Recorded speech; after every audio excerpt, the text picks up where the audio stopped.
দেখতে দেখতে খুব দ্রুতই চলে যাচ্ছে রোজা। আজ ১৯ রোজা শেষ হয়ে গেল। কেমন যেন খারাপ লাগতেছে আমার যে রোজাটা শেষ হয়ে গেল। আসলে রোজার সময়টা আসে যখন আসবে এই সময়টাই বেশি ভালো লাগে। আর রোজার ভিতরটাও তো অনেক ভালো লাগে। তো দেখে নিই আজকে সেহরির জন্য কি রান্না করা যায়। তো ভাবলাম শিমের বিচি আছে, শিমের বিচি দিয়ে কাতল মাছ ভাজি করা আছে সেটা রান্না করব। তো প্রথমেই তেল দিয়ে দিলাম, পেঁয়াজ, কাঁচামরিচ এগুলা দিয়ে টমেটোও দিব এর মধ্যে। ডিমের বিচি কিন্তু খুবই পুষ্টিকর খাবার আর এটা খাওয়া খুবই জরুরি। সেহরিতে না রেগুলার মাছ মাংস খেতে ইচ্ছা করে না, মাঝে মাঝে একটু অন্যরকম খেতে ইচ্ছা করে। তো ভাবলাম আজকে শিমের বিচি দিয়ে মাছ দিয়ে রান্না করি। আর আমি মাছে খুব একটা মশলা দিই না, আর আজকে মাছে তো খুব ভালো মতোই ভেজে নেয়া।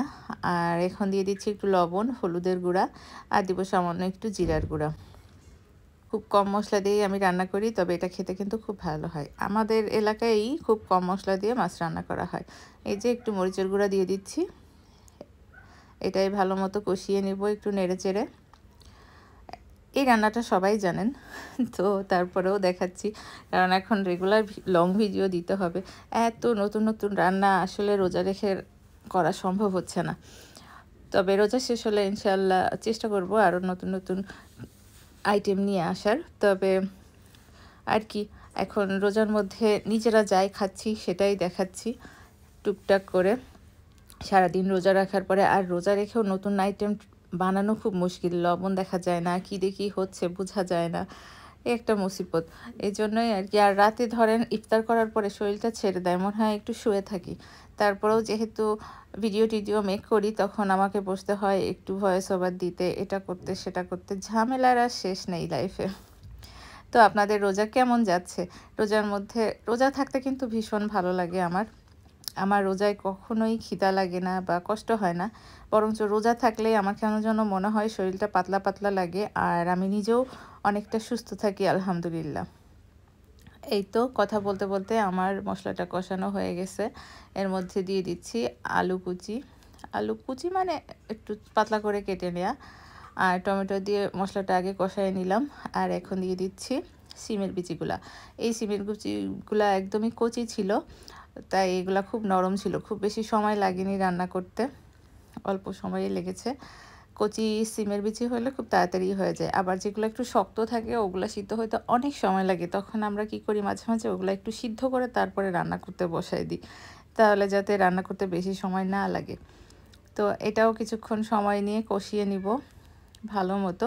আর যে কোনো তরকারি অল্প মশলা দিয়ে যদি খুব ভালো মতো কষায় কষায় রান্না করেন তাহলে কিন্তু সেই রান্নাটা খুব ভালো হবে। একগাদি মশলা দিলাম কিন্তু ভালো মতো তরকারিটা কষাইলাম না, তাহলে কি হয়, রান্নাটা খেতে ভালো লাগে না। বিশেষ করে মাছ, ওইটা কষানো যদি ভালো না হয় ওইটা কাঁচা কাঁচা একটা গন্ধ থাকে, মশলার গন্ধ, যেটার ফলে খাইতে ভালো লাগে না। এই যে শেষে দিব আমি বেগুন। আর বেগুনটাও যখন একটু হয়ে আসবে তখন আমি দিয়ে দিব মাছগুলো। মাছগুলো যেহেতু ভাজাই আছে আর এটা খুব বেশি না, মানে বেশি সময় রাখা লাগবে না আর কি। এই যে আমার সিমের বিচিগুলা আর আলুগুলা কষানো হয়ে গেছে, এটা একটু এখন নেড়ে চেড়ে এর মধ্যে আমি ঝোলের পানি দিয়ে দিব। কারণ ঝোলের পানি দেওয়ার পরে বেগুন দিলে হবে। বেগুন যেহেতু খুব নরম, খুব অল্প সময় এটা সিদ্ধ হয়ে যাবে, তাই ওটা নিয়ে আর এত টেনশনের কিছু নাই এখন। এই যে আরেকটা কথা, দেশের অবস্থা যে কি, তার মধ্যে এক একজনের ঈদ বাজেটের গল্প শুনলে তো হাসিই আসে আমার। আদৌ কি ওরা এই বাজেটে শপিং করে কিনা? হ্যাঁ, অনেকেই অনেক বাজেটে শপিং করে, তবে আমার বিশ্বাস তারা এরকম গল্প করে বেড়ায় না আমার দেখা মতে। কারণ এক এক ফ্যামিলি স্ট্যাটাস এক এক রকম। হ্যাঁ, কারো 10,000 টাকায়ও শপিং হয়ে যায়, কারোর 5 লাখেও শপিং শেষ হয় না।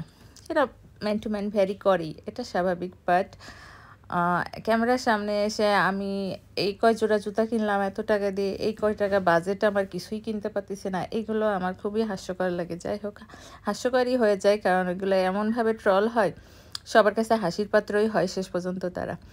যাই হোক, আমার এই যে সিমের বিচি সিদ্ধ হয়ে গেছে, আবার একটু ঝোলের পানি দিলাম, বেগুন দিলাম।